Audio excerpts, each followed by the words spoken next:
Hello everyone and welcome to the Mylio Photos Coffee Break. My name is Angela Andrew and I'm a product evangelist for Mylio and here to help you get the most out of the Mylio Photos software. Today we're going to be talking about mastering date adjustments. So for those of you who are new, we have these coffee breaks every Friday and each week is a new topic with a short tutorial and then we'll have some open Q&A at the end. Today's topic, which is mastering date adjustments in Mylio Photos. So this is a really fun topic and one that we get a lot of questions about. So we're going to go over a handful of things here today. And I just created a short agenda to make sure that we cover all of these important points. So we're going to talk about editing capture dates on images, applying fuzzy dates, which are non-specific dates, and then how those date changes affect your library. So let's go ahead and jump into editing some dates. We're going to go into Mylio Photos and I'm going to go ahead and just switch over here my application. And you have my Mylio Photos library up on the screen. And right now I'm in a folder of images that are scanned photos that I captured, let's see here, back in June. Actually, I scanned them out of my grandmother's photo album. And I'm in the process of trying to get these organized and into the right place in my library. That includes doing face tags. If I know where these pictures were taken, I'm adding location information.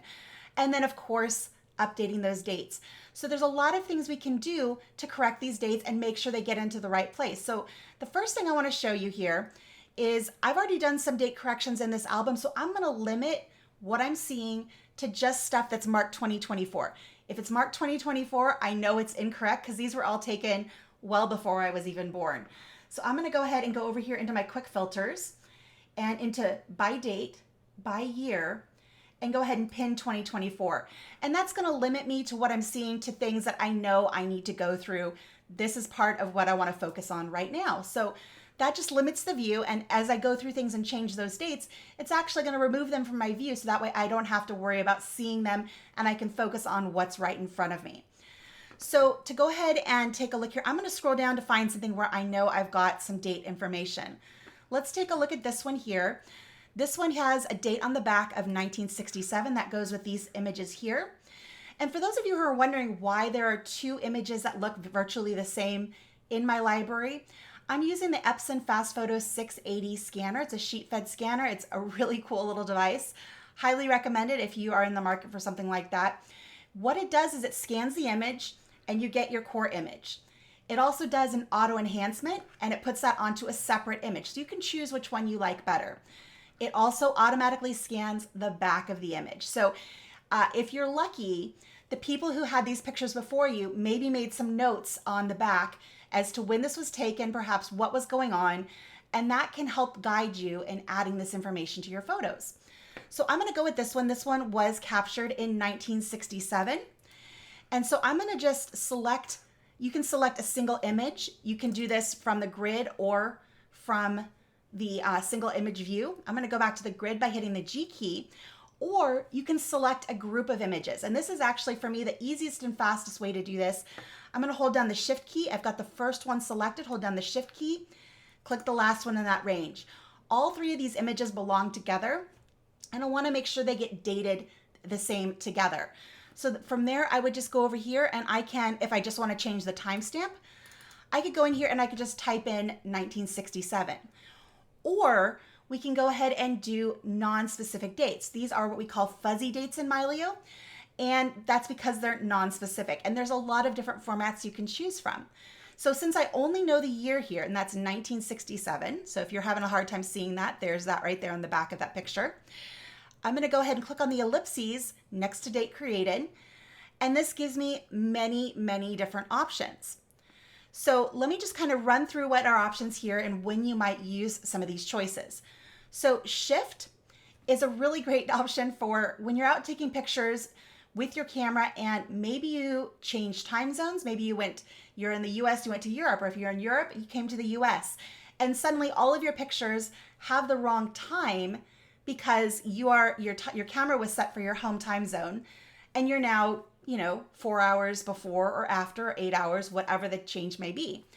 Shift is the tool that will help you change that. So you grab a group of images, let's say everything in the folder from that trip, and then you can shift them all 4 hours, and that corrects that timestamp very, very precisely, and you can shift it based on that time zone. It's very easy and it's very helpful for those situations.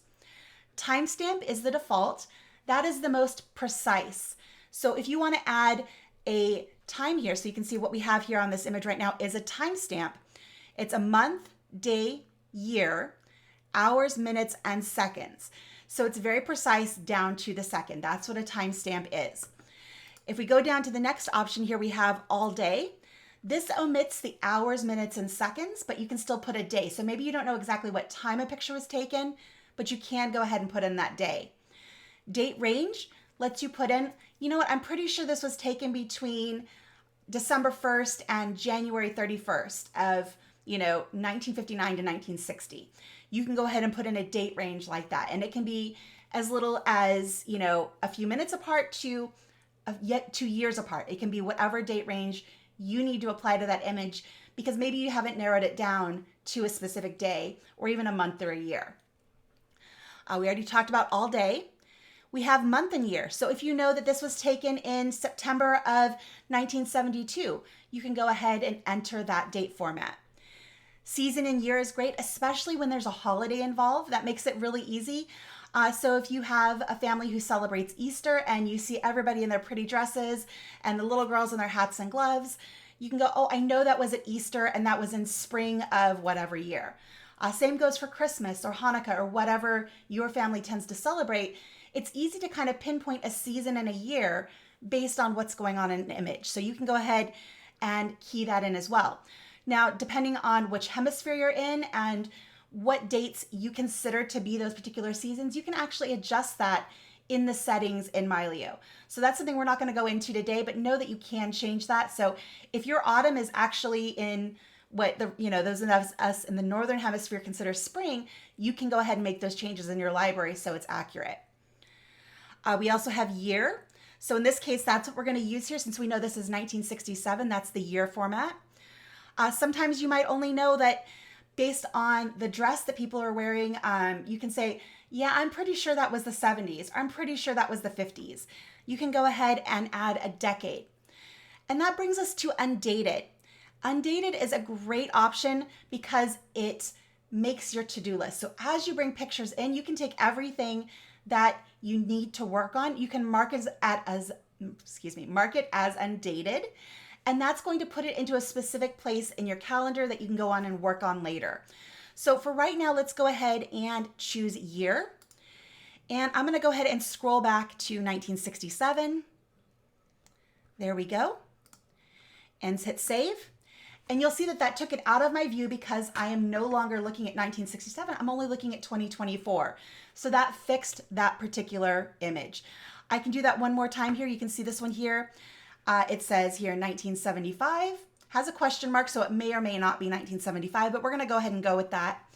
And I'm again going to select that first image, hold down my shift key, select the associated images, and again, I'm going to change this here to the year. And let's go ahead and scroll back to 1975. Scroll, and go ahead and grab that and hit save.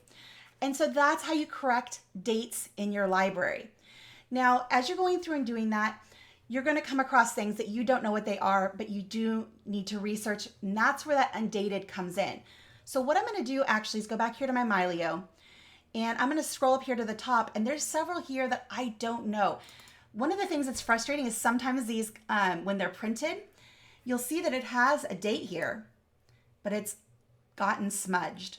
And I cannot tell what that is. I think it's 1950 something, but I can't tell. So I'm going to put that for now into my undated. I'm pretty sure this is my Aunt Chris. And based on her age, I could probably guess the date, but I want to verify that that's her before I go ahead and start guessing dates. So I'm going to put these images into undated because I need to research these later. So I'm going to go ahead and select those 3 images and go up here to these ellipses, and I'm going to scroll down to undated. And again, save, and that's going to pull them out of this list. So once you've put things in undated, where do you go to find them later? That's where you go into your calendar. So you're going to go over here to the calendar view. And go ahead and double click on that to go to my top level. And I'm going to scroll all the way to the top of my calendar. And you can always grab this little flag that pops up. and scroll much faster. So if you go all the way to the top, here's everything that I've marked as undated. I'm gonna go ahead and go into that. And these are all of the pictures that I need to give some attention to. So there's a lot of things in here that have incorrect dates that I've just placed in this collection to deal with later. And you can tell I've got some duplicates in here, a lot of stuff that I need to handle. So that's where I would put these images, and that's where you go to find them later when you want to do that. So that's how you use the non-specific dates. That's how you use the undated. Now, how does this affect your library? The first thing to know is it does affect the sort order. So when I go back in here into my library, and let's say I go here into my all photos, and I go ahead and start scrolling, I can scroll back to, way, way back to the early stuff that I've dated. So it puts your undated stuff at the bottom, and then I can go back to, let's say, the 60s. If I can scroll it here, there's not that many of them, so it's going to, there we go. So you can see that it puts them in order where I placed them. So whether it was a 1957, 1975, it's going to place them in that chronological order, in that sort order in your library. Now you'll notice a lot of these have this little symbol here that looks like a little equivalency symbol. That is the annotation that indicates that this has a fuzzy date or a non-specific date added to it. So if I click on that and take a look at the date, it's a year. It's a 1959. It's not a timestamp. So anything you add that is not a specific timestamp, again, that's your month, day, year, hours, minutes, and seconds. If it doesn't have all of that information, it will get this little annotation. That's just what it means. It has a non-specific date. You can turn these off if you like. We talked about that last week in the customizing coffee break, but you can go up here to the More menu, and under annotation, if you don't want to see that, you can turn off Show Fuzzy Date. I like to see it. I don't find it to be too cluttered in my view, so I'm going to leave that on, but I wanted to make sure you guys knew what that meant. So it affects the sort order in your library. And you can always choose your sort order up here by going to Sort By. I have mine by date created. You can also sort by name, by rating, and then you can choose ascending or descending. But when you're sorted by date created, anytime you change the date in Mylio, it will change where that picture shows up in your library. It's also going to change where it shows up on your life calendar. So images that I've added in the 60s and 70s from my grandmother's album are now populating this part of my calendar, which is really very cool. Now, one of the things that I get asked often is, so there were those 3 images that all basically should be stacked together. They kind of are one image, but there's 3 images associated with it. You've got the original, you've got the enhanced version, and then you have the back. If they all are marked, say, 1975, what Mylio is going to do here on your calendar is it's going to basically try to spread those out over 1975. And I know that that's a little bit frustrating for some people, but the point of that is when you have images with non-specific dates, Mylio wants to populate your calendar. It wants to give you a view that shows that you've had a very full life, that you've done a lot of things, and it doesn't want to have a bunch of black boxes if there's something it can put there. So let me go ahead and go back down here to 1975. I know that that's where I put a couple of those images. So here, I've got this one here.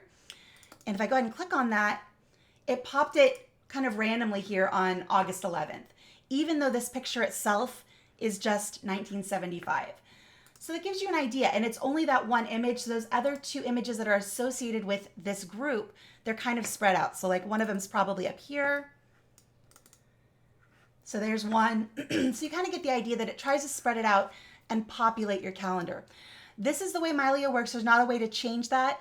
And like I said, the goal is for it to give you a very populated calendar. Now, people might ask me about stacking. Is that something that we can do in Mylio? And not really. There's a limited mechanism for this for edits, but as far as stacking these types of things together, we don't have a mechanism for this yet. It is something that is on our roadmap that the head of product and I both really, really, really want to see. The soonest we would probably see this would be towards the end of next year. It might even be further out because it is a big, big task. So if that is something that you'd like to see as well, I encourage you to go to the feature request part of our forum. So that's at forum.mylio.com. And go ahead and go into the feature requests and look for posts about stacks. And add your feedback to that and let our team know how important that is to you, because That's going to make the biggest difference. It's something I really, really want to see, and I think it would make a huge difference for a lot of us. So let me go ahead and jump back over here to my presentation, make sure I got everything. I think I covered all of the things that I want to, oh, one last thing, applying a date that's more than 100 years ago. That's another question we get really often. So let me jump back in and address that really quick. So what I'm going to do is go ahead and click on one of these images. And this one was taken, I'm sure, I'm going to say probably the 50s, probably the 50s. But let's say this was taken in the 1850s, not the 1950s, just for example's sake. I'm going to go ahead and click on this, and let's go ahead and choose, let's say a decade, because chances are if you're going back that far, you might not even know what year it was. You're probably just going to know that this was in a certain range. So let's go ahead and scroll back, and you'll notice that as you scroll back, this only goes back to the 1920s. And if you have something that goes back further, you can go ahead and change that. Before I do that, I'm going to go ahead and turn off this filter so it doesn't it doesn't pull it out of my view. I want to continue to see this. So I'm going to go ahead and keep that there. Let's go ahead and pull this down. I'm going to grab my year. And you can grab any of these, or you could grab a decade, whatever. So I'm going to go ahead and just grab 1977, hit save. Now, if I want to go ahead and change this, and I want this to be 1877 or anything else, I can then go ahead and click into this field. Now that this is formatted for just year, I can go ahead and type in 1877. There you go. And that changes that particular date back to something farther in your calendar. And that'll change the sorting order appropriately as well. So if you're just looking at that scroll wheel and you're getting frustrated because that's not going back far enough, it's only going to go back 100 years, you can then go ahead and click anything in that format and manually change it. So I wanted to make sure you guys knew that. And that works if you're changing one image or if you're changing an entire range of images. Let me go ahead and hit cancel on that. And I'm going to go ahead and hit my grid key here. And I know that particular picture, like I said, was not that date, and I just messed it up from my own order, but that's okay. I'll fix that later. For now, I'm going to go ahead and mark that as undated. And that way I know that's on my to-do list. Take care, go out and make some memories, and we'll see you next time. Bye, everyone.